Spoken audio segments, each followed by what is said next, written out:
결전의 시간이 다가오고 있습니다. FOMC 회의에서 전 세계 금융시장의 눈과 귀가 집중되고 있는데요. 제롬 파월 연준 의장의 입에서 나올 단 몇 마디의 단어가 오래 남은 시장의 방향을 결정할 분수령이 될 것이기 때문입니다. 시장은 이미 90%가 넘는 확률로 연준이 기준금리를 0.25%포인트 내릴 것이라고 보고 있습니다. 하지만 진짜 중요한 건 사실 숫자 그 자체가 아닙니다. 금리 인하라는 선물과 함께 건네질 파월 의장의 메시지, 즉 앞으로의 경제 전망과 정책에 대한 그의 속마음이 무엇이냐에 따라 시장은 천국과 지옥을 오갈 수 있다는 거죠. 투자은행 JP모건은 연준의 결정에 따른 5가지 시나리오와 그 충격을 구체적으로 분석했습니다. 같은 인하라도 파월 의장의 톤에 따라 시장의 반응은 극과 극으로 갈릴 수 있다는 게 포인트입니다. 가장 좋은 시나리오부터 볼까요? 비둘기파적인 0.25%포인트 인하입니다. 연준이 인플레이션은 일시적이고 고용시장도 아직 괜찮다. 금리를 내릴 여유가 있다라는 자신감을 보일 경우인데요. 이때 S&P 500 지수는 최대 1%대 안정적인 상승이 예상된다라고 보고 있습니다. 우려되는 시나리오는 매파적인 0.25%포인트 인하입니다. 연준이 금리는 내리면서도 인플레이션보다 고용시장의 과열이 더 걱정된다. 앞으로의 추가 인하는 장담할 수 없다는 식의 신중한, 즉 매파적인 태도를 보일 경우인데요. 이 경우 S&P 500 지수는 보합세에서 최대 0.5% 하락하며 실망감에 빠질 수 있다라고 보고 있습니다. 가장 큰 변동성은 가져올 양날의 검과 같은 시나리오 0.5%포인트 B컷입니다. 만약 연준이 경제가 생각보다 심각하다라는 공포의 신호를 함께 보낸다면 시장은 오히려 최대 1.5% 급락할 수 있다라고 보고요. 반대로 경제가 무너지기 전에 우리가 선제적으로 대응하는 것이라는 자신감을 보인다면 최대 1.5%포인트 급등할 수 있다라는 촉매제가 될 수 있다고 보고 있습니다. 마지막으로 가능성은 매우 희박하지만 발생한다면 시장에 큰 충격을 줄 블랙스완 시나리오가 기다리고 있습니다. 금리 동결이나 인상이 현실화될 경우 시장은 최대 4%의 대규모 하락 충격에 빠질 수 있다라는 경고입니다. 그렇다면 시장의 기대대로 금리가 내려간다면 주식시장은 곧바로 환호성을 지를까요? 월갈 투자은행 에버코어 ISI는 역사는 조금 다른 이야기를 들려준다라고 조언을 합니다.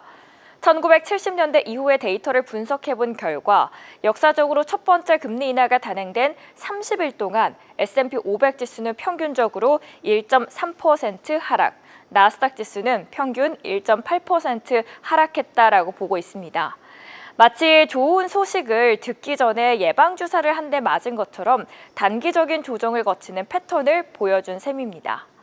물론 장기적인 성과는 금리를 내리는 이유에 따라 달랐습니다.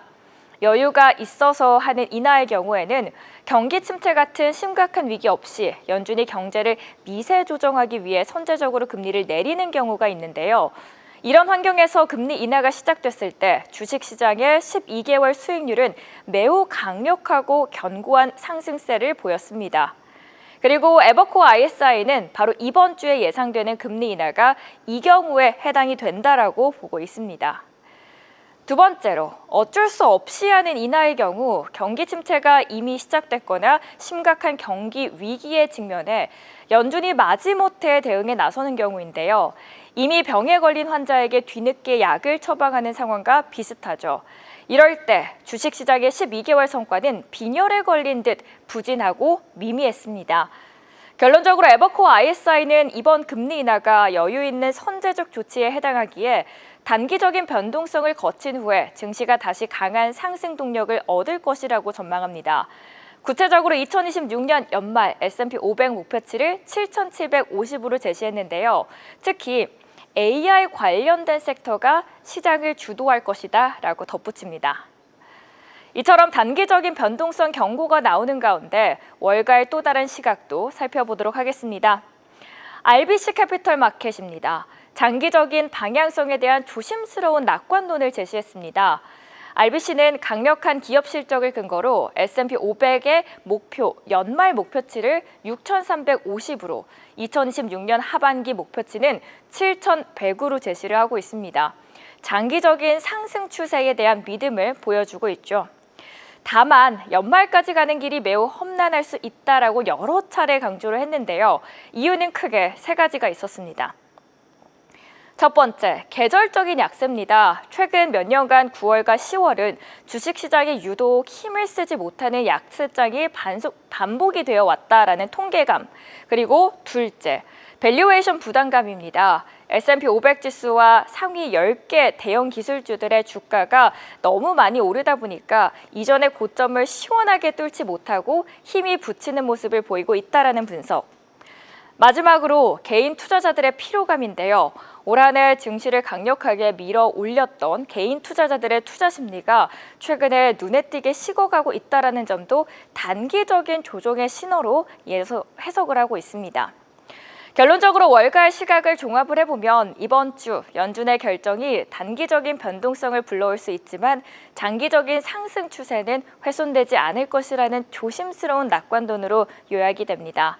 따라서 이번 주 연준의 금리 인하 소식에 무작정 환호하기보다는 단기적인 변동성에 대비하며 연준이 어떤 이유로 금리를 내리는지 그 배경을 파악하는 지혜가 필요해 보입니다.